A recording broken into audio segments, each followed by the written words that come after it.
हम देख रहे हैं इस ऑब्जेक्ट के ऊपर, पर्टिकुलर ऑब्जेक्ट है जिसका कुछ एरिया होगा, इस एरिया के ऊपर कुछ अमाउंट में इलेक्ट्रिक फील्ड लाइन पास हो रहा है।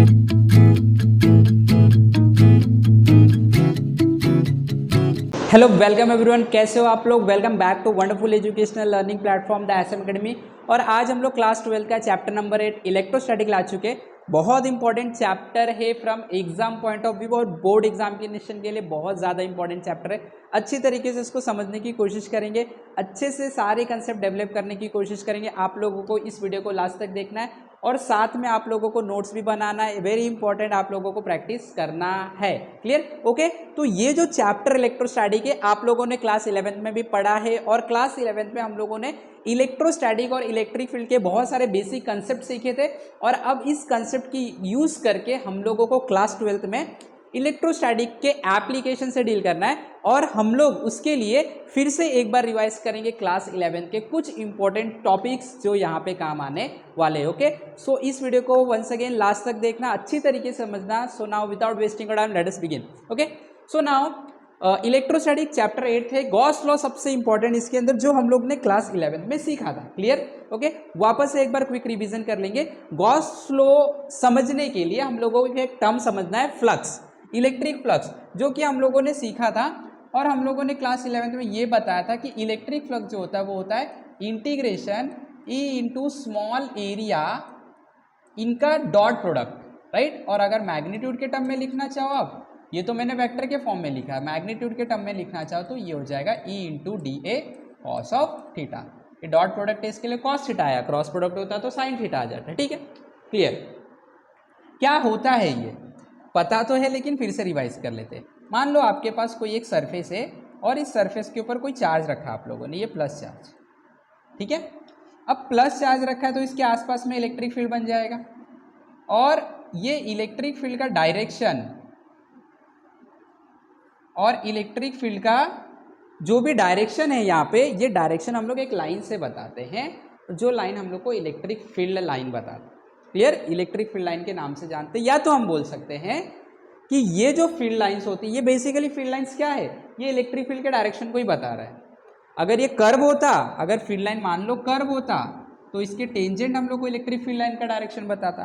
तो ये बेसिकली हमें इलेक्ट्रिक फील्ड लाइन का डायरेक्शन ही बताता है, इसको हम लोग इलेक्ट्रिक फील्ड लाइंस के नाम से जानते हैं। अब इलेक्ट्रिक फील्ड लाइंस किसी भी ऑब्जेक्ट के ऊपर से कितना अमाउंट में फ्लो हो रहा है, इलेक्ट्रिक फील्ड लाइंस के फ्लो को या तो इलेक्ट्रिक फील्ड के फ्लो को ही हम क्या बोलते हैं, फ्लक्स बोलते हैं। यानी कि मान लो आपने यहाँ पे कोई एक ऑब्जेक्ट रख दिया, ये इस तरीके से हमने एक ऑब्जेक्ट रख दिया, ठीक है। अब इस ऑब्जेक्ट में से आपको पता है ये वाला लाइन पास होना स्टार्ट हो जाएगा, इधर अगर कोई फील्ड है तो ये भी फील्ड पास होगा, यहाँ से कोई फील्ड है तो ये भी फील्ड पास होगा।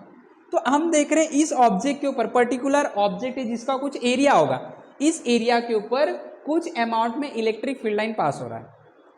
तो ये एरिया के ऊपर से इतना इलेक्ट्रिक फील्ड लाइंस का फ्लो है, इसी क्वांटिटी को इलेक्ट्रिक फ्लक्स के नाम से जानते हैं, जो होता है कितनी इलेक्ट्रिक फील्ड लाइंस कितने एरिया से पास हो रहा है। क्लियर? तो ये हम लोगों ने सीखा था, ये इलेक्ट्रिक फ्लक्स है। तो अब ये इलेक्ट्रिक फ्लक्स जो होता है बहुत इंपॉर्टेंट होता है in order to understand the intensity of electric field. तो गॉस ने हमें बोला कि आप लोग इलेक्ट्रिक फील्ड की जो वैल्यू होती है वो फाइंड करने के लिए कुछ नियम है, वो यूज़ करोगे तो बहुत सिंपल हो जाएगा इलेक्ट्रिक फील्ड फाइंड करना। और हम लोगों ने क्लास 11 में और एक चीज़ पढ़ा है, वापस से देख लेते हैं। लाइक अगर आपके पास एक पॉजिटिव पॉइंट चार्ज है तो किसी इस पॉइंट पे जो कि 4 से r मीटर की दूरी पे है या r सेंटीमीटर की दूरी पे है, इस पॉइंट पे इलेक्ट्रिक फील्ड का वैल्यू क्या होगा, तो इस पॉइंट पे इलेक्ट्रिक फील्ड का वैल्यू होगा ये चार्ज का magnitude upon some constant that is 4 pi epsilon naught multiply by ये दोनों के बीच का डिस्टेंस का स्क्वायर। और ये इलेक्ट्रिक फील्ड सिर्फ और सिर्फ पॉइंट चार्ज के लिए वैलिड होता है। यानी कि अगर आपके पास पॉइंट चार्ज है, एक सिंगल चार्ज है, तो उस चार्ज से कितना इलेक्ट्रिक फील्ड किसी भी पॉइंट पे बनेगा वो आप इस फॉर्मूले से फाइंड कर सकते हैं। लेकिन अगर आपके पास एक पॉइंट चार्ज नहीं, डिस्ट्रीब्यूटेड चार्ज है, तो फिर इस फॉर्मूले से इलेक्ट्रिक फील्ड का वैल्यू नहीं मिलेगा। आया बात समझ में? उसके लिए गॉस ने बोला टेंशन नहीं लेने का, मेरे पास उसका भी हल है। और उन्होंने बोला सबसे पहले मेरे नियम को तुम लोगों को समझना होगा, और उस नियम को गॉस लॉ का नाम दिया। उन्होंने बोला कि फ्लक्स का तरीका मैं कुछ और बताता, और उन्होंने बोला द नेट फ्लक्स या तो टोटल फ्लक्स बोलो, आपके ऊपर है, the next flux through any area, नहीं तो through any object surface is always equal to, बहुत देखो इंपॉर्टेंट बात बताई है उन्होंने, बहुत इंपॉर्टेंट है, देखते हैं हम लोग। Is always equal to total charge enclose. देखो चार्ज से डील कर रहे, बोलते चार्ज के ऊपर डिपेंड करता है।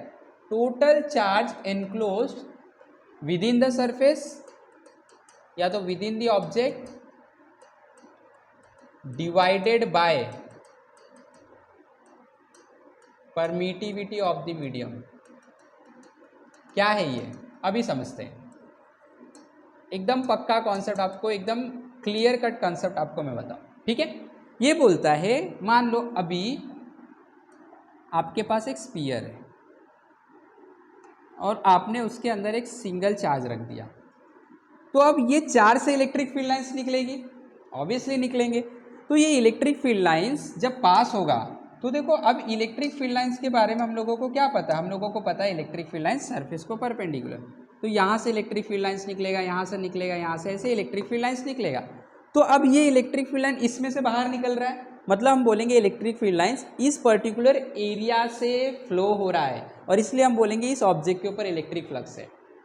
तो ये इलेक्ट्रिक फ्लक्स कितना होगा, इसके बारे में ना गॉस ने ये बताया कि इसके ऊपर से जो इलेक्ट्रिक फ्लक्स पास होगा, या इस ऑब्जेक्ट सरफेस में से इलेक्ट्रिक फ्लक्स जो निकल रहा है, सॉरी, वो कितना होगा, उसके बारे में हम लोगों को किसने बताया, गॉस ने बताया। अच्छा, क्या बताया उन्होंने बताया इसका वैल्यू एग्जैक्टली इक्वल होता है, किसके इक्वल होता है, तो टोटल चार्ज एनक्लोज्ड, इसके अंदर जो टोटल चार्ज है देखो Q। अच्छा, कौन सा चार्ज, अंदर वाला, वेरी इंपॉर्टेंट, Q इनसाइड, हाँ, total charge enclosed Q inside की बात करें, डिवाइडेड बाय एप्सिलॉन नॉट, और उन्होंने बोला इस फॉर्मूले से आपको फ्लक्स मिल जाएगा। किसने बोला, गॉस ने, और यही गॉस लॉ है, ठीक है। तो सबसे इंपॉर्टेंट चीज आपको याद रखना है, चार्ज ऑब्जेक्ट के अंदर होना चाहिए, बाहर नहीं होना चाहिए, क्योंकि जब चार्ज बाहर होता है किसी ऑब्जेक्ट से, तो उसका जो नेट फ्लक्स होता है, नेट इलेक्ट्रिक फील्ड जीरो, इसके लिए कोई फ्लक्स नहीं, नेट इलेक्ट्रिक, वो समझेंगे कैसे होता है, ठीक है। तो ये गॉस लॉ है, एकदम simple, the total flux through any object is always equal to total charge enclose within the surface divided by permittivity of the medium, जो कि एप्सिलॉन। अच्छा, परमिटिविटी क्या है, देखो नाम से, परमिशन देना, कितना फील्ड बनेगा इसका परमिशन देता है मीडियम। ये चार्ज जिस मीडियम में रखा हुआ है, एयर में रखा है, वाटर में, वो मीडियम परमिशन देता है कि इतना ही फील्ड बन सकता है, उस परमिशन को ही परमिटिविटी ऑफ द मीडियम बोलते हैं, जो कि एप्सिलॉन नॉट है। तो बेसिकली एप्सिलॉन नॉट का जो वैल्यू होता है इट इज ए कांस्टेंट, और 8.85 इंटू 10⁻²। अगर मीडियम चेंज होगा तो ये वैल्यू चेंज हो जाएगा, क्लियर है।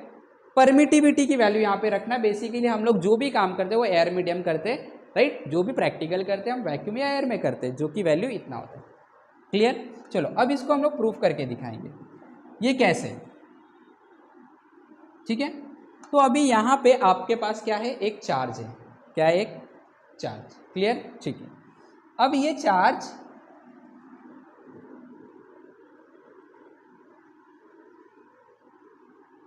से ये वाला जो डिस्टेंस है, स्फीयर का रेडियस मान लो कैपिटल आर है, ठीक है, स्फीयर का रेडियस कैपिटल आर, और आप लोगों को पता है कि ये एक पॉइंट चार्ज है, और इसीलिए इसके फील्ड की सिमेट्री, यानी कि हर एक जगह पे फील्ड का वैल्यू और डायरेक्शन सेम रहेगा, और इलेक्ट्रिक फील्ड एक वेक्टर क्वांटिटी, इसके लिए सेम हम तभी बोलेंगे जब डायरेक्शन मैग्नीट्यूड से, ठीक है।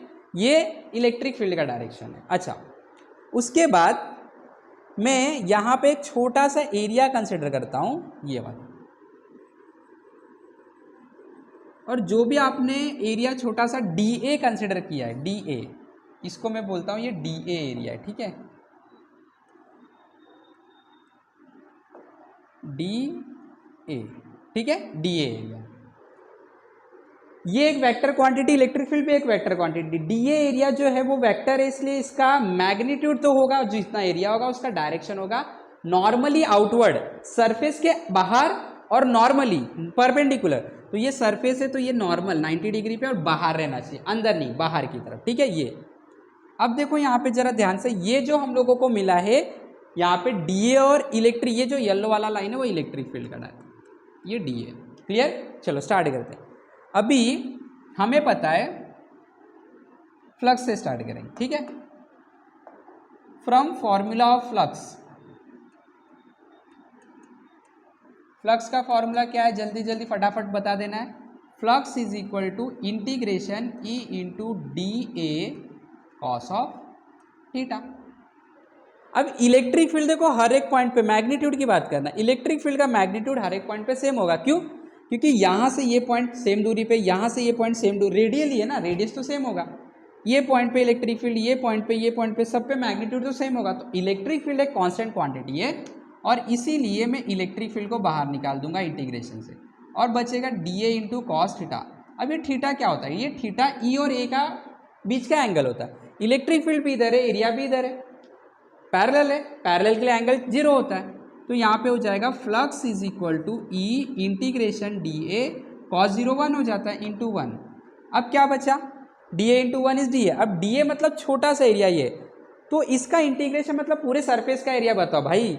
तो पूरे सरफेस का area D A D A D A D A सब ऐड करेंगे तो ये पूरे स्फीयर का एरिया मिल जाएगा, राइट। और इसीलिए स्फीयर का एरिया हो जाएगा 4 pi epsilon, sorry R, R मतलब जो रेडियस है स्फीयर का, आर का स्क्वायर। क्लियर? और ये आपका फ्लक्स का फॉर्मूला रेडी हो गया, ठीक है। अब इलेक्ट्रिक फील्ड की बात कर लेते हैं। Electric field at R due to Q is given by, ये जो पॉइंट आ रही है यहाँ पे इलेक्ट्रिक फील्ड, ये चार्ज क्यू है मान लो, कितना होगा? तो ये होगा इलेक्ट्रिक फील्ड का हम लोग को फॉर्मूला पता है, E is equal to Q upon 4 pi epsilon naught और जो डिस्टेंस है उसका स्क्वायर, राइट। अब इसमें E है, इसमें रख देंगे, तो इसको मैं प्यार से बोल देता हूँ इक्वेशन 1 है, ये इक्वेशन 2 है, ओके। और हम लोग क्या करते हैं, थोड़ा सा ना ये सेपरेट कर लेते हैं, यहाँ पे हम लोग डेरिवेशन प्रूव कर रहे हैं ना, तो सेपरेट कर, ठीक है, ओके।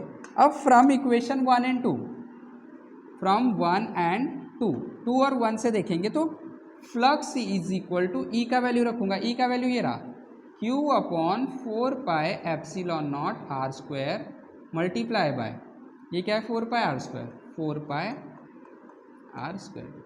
अब देखो 4 pi R square, 4 pi R square cancel हो गया और आपको मिला flux is equal to Q upon क्या मिला, एप्सिलॉन नॉट। और यही तो गॉस बताने की कोशिश कर रहा है कि किसी भी क्लोज ऑब्जेक्ट के ऊपर से जो फ्लक्स बाहर निकलेगा वो हमेशा होगा टोटल चार्ज एनक्लोज, इसको क्यू इनसाइड, अंदर वाला चार्ज, ठीक है, Q inside upon epsilon naught. तो ये आपको याद रखना है, बहुत इंपॉर्टेंट है गॉस लॉ। तो what is the flux? Flux is equal to total charge. Flux कौन सा फ्लक्स?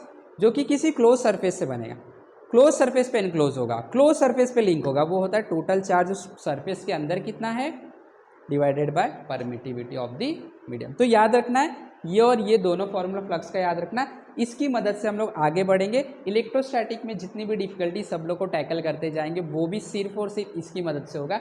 इसके लिए दोनों फ्लक्स का फॉर्मूला आपको याद रखना है। और हम लोग अगले लेक्चर में एप्लीकेशन देखेंगे किस तरीके से अलग अलग 3 डायमेंशनल ऑब्जेक्ट, क्लोज ऑब्जेक्ट की वजह से जो भी इलेक्ट्रिक फील्ड बनता है उसका वैल्यू, उसकी इंटेंसिटी कैसे फाइंड की जाती है वो हम लोग अगले लेक्चर में देखेंगे। तो आई होप कि सब लोग को ये बात समझ में आ गया, दिमाग में बैठ गया, flux is equal to Q inside upon epsilon naught, flux is equal to Q inside upon epsilon naught. और अगर समझ में आया तो फटाफट लाइक करना है, शेयर करना है, चैनल पे नए तो सब्सक्राइब भी करना है, हमारे साथ जुड़े रहे, सीखते रहे। Have wonderful day, have wonderful learning, thank you very much.